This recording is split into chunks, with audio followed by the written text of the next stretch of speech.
Hello good morning सभी को। मैं आपका दोस्त मुकेश मिस्त्री ऑनलाइन एग्रीकल्चर कोर्स में स्वागत है। दोस्तों आज का जो हमारा टॉपिक है वो बनाना मीन्स केले के कल्टीवेशन के बारे में डिस्कशन करेंगे। बहुत इंपॉर्टेंट यहाँ से क्वेश्चन आपको एग्जाम में मिलता ही है। ठीक है, तो पहले बात करें कि जो केले है उसका वनस्पति नाम क्या है।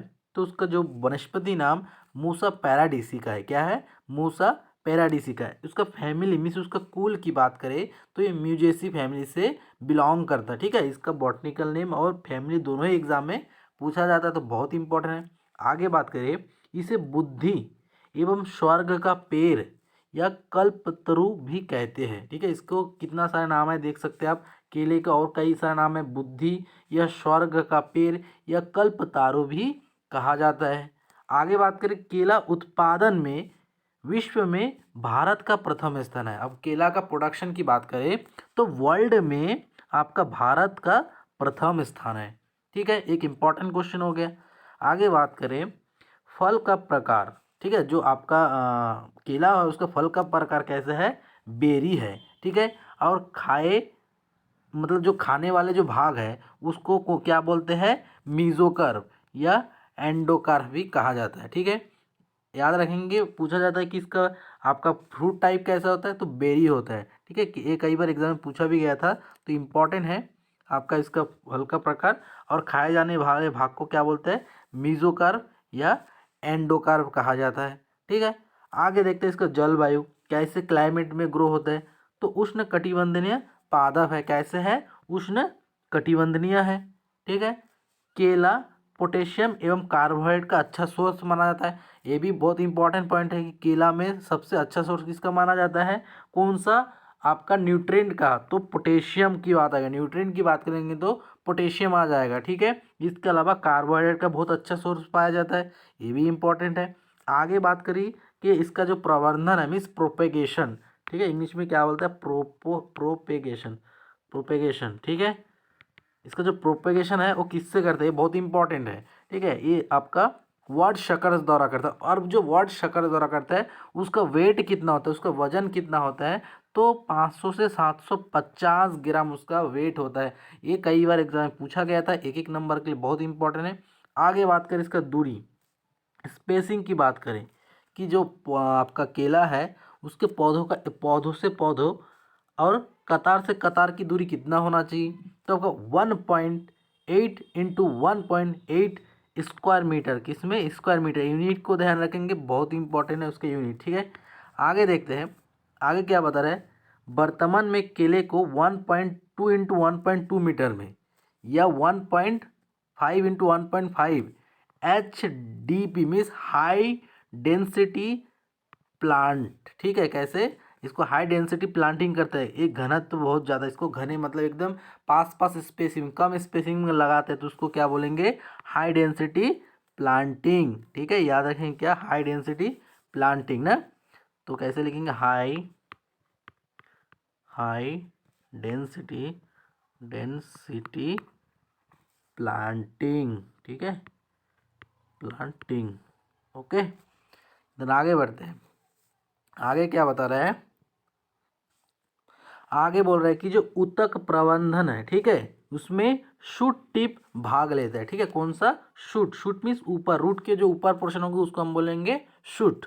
ठीक है, उसके बाद केले का पौधा अपने जीवन काल में एक बार ही फल देता है। ये इंपॉर्टेंट है। ठीक है, ये अपने लाइफ साइकिल में ओनली एक बार ही क्या है? प्रोडक्शन करता है। ठीक है, दोबारा नहीं करता। एक बार प्रोडक्शन कर दिया तो उसका लाइफ खत्म हो जाता है। आगे बात करें, मुख्यतः केले मतलब उगाने वाले जो केले हैं, जो खाने वाले जो हम लोग मेनली यूज़ करते हैं घरों में, उसको जो वो जो केले होते हैं वो अब कैसे होते हैं? ट्रिप्लॉइड होते हैं, बीज रहित होते हैं, जिसमें क्या होता है? बीज नहीं रहता है, सीडलेस रहता है। ठीक है, ये इंपॉर्टेंट है कि केला कैसा होता है, तो आपका ट्रिप्लॉइड होता है। ठीक है, तो ये कई बार एग्जाम में पूछा गया था। आगे बताया कि जबकि जंगली केले जो जंगली वाले वाइल्ड स्पेसिस होते हैं वो कैसे होता है? डिप्लॉयड होते हैं। ठीक है, दोनों बात याद रखें। खाने वाले जो हम केले हैं उसको हम बोलेंगे ट्रैप्लॉइड, और जो जंगली वाला होते हैं उसको हम बोलेंगे डिप्लॉयड।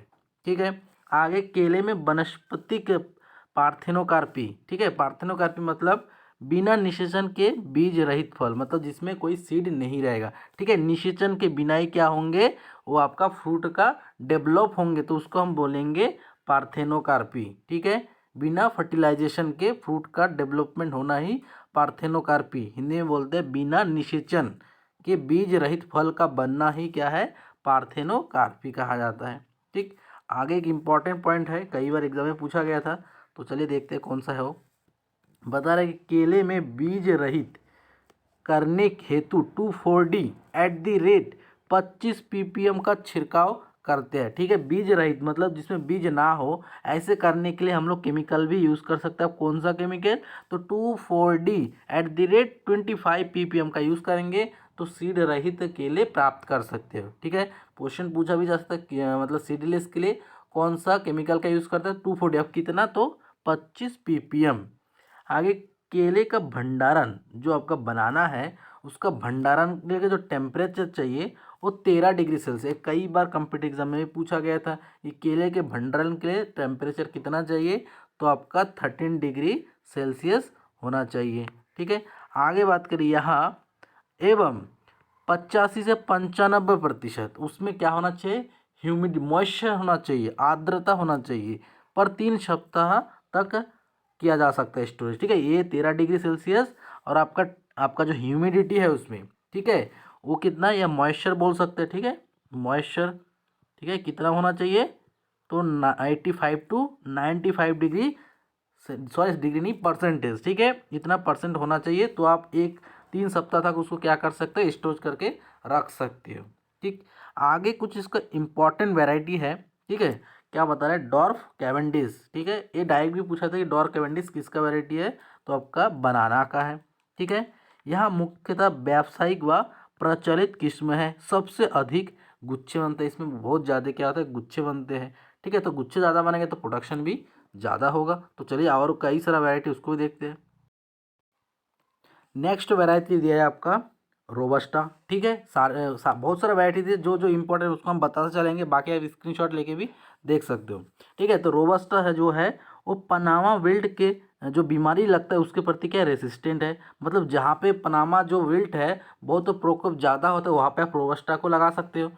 एवं सिगाटागो, जो सिगाटागो बीमारी के प्रति संवेदनशील, और जो ये जो आपका रोबस्टा है उसमें जो सिगाटागो जो डिजीज़ है वो बहुत ज़्यादा संवेदनशील, इसमें बहुत ज़्यादा लगता है, बट आपका जो पनामा विल्ट वो नहीं लगता है। इसलिए जहाँ पे सिगाटागो जो बीमारी है, जो रोग है, जहाँ पे ज़्यादा है वहाँ पे इसको अडेप्ट ना करें, जहाँ पे आपका पनामा विल्ट ज़्यादा लगता है वहाँ पे इसको आप अडेप्ट कर सकते हो।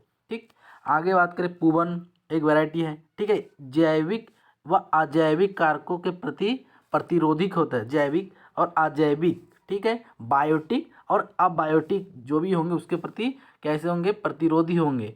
पनामा विल्ट के प्रति अत्यधिक प्रतिरोधी होता है, ये पनामा विल्ट के प्रति और ज़्यादा क्या है, रोबस्टा के कंपेरिजन में ज़्यादा प्रतिरोध होता है।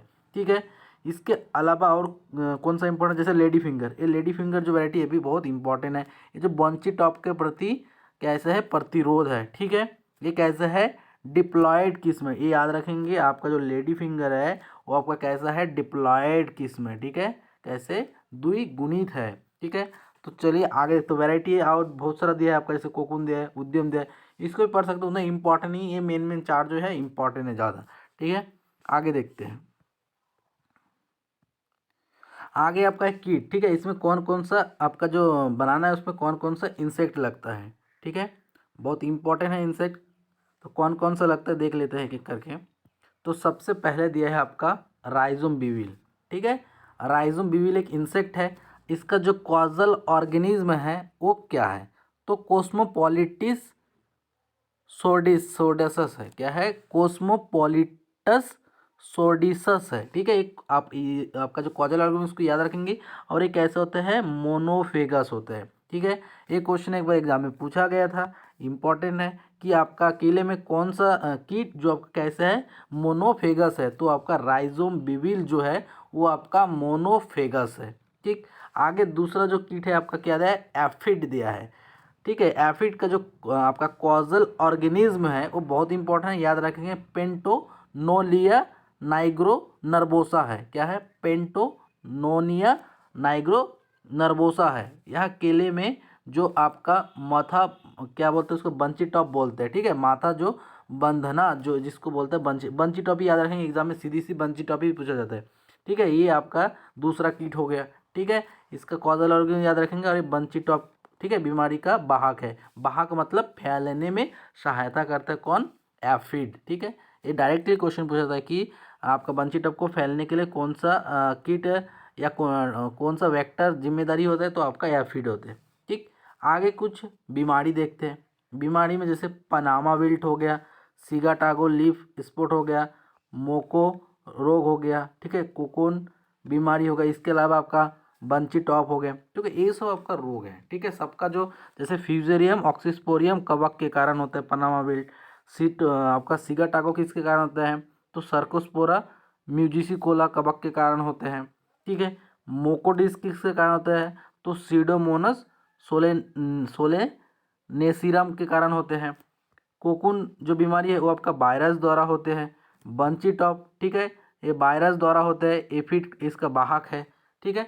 तो ये आपका बहुत इंपॉर्टेंट है, ये डिजीज आपका है और इंसेक्ट एग्जाम में पूछा जाता है। देन आगे बात करें, आगे कुछ इंपॉर्टेंट प्रैक्टिस है, ये सब का जो बनाना होता है उसमें किया जाता है, जैसे आपका डी सकरिंग हो गया। अब क्या होता है कि करके देखेंगे, डिनेवलिंग होता है, ठीक है, उसके बाद मैटोबिंग होते हैं और प्रॉपिंग होता है। ये सब कुछ प्रैक्टिस है जो आपका बनाने में किया जाता है, और एग्जाम में डायरेक्ट क्वेश्चन भी पूछा था कि आपका जो डिनेवलिंग है वो किससे रिलेटेड है, प्रॉपिंग किससे रिलेटेड है, ठीक है, ऐसे डायरेक्ट क्वेश्चन पूछा जाता है।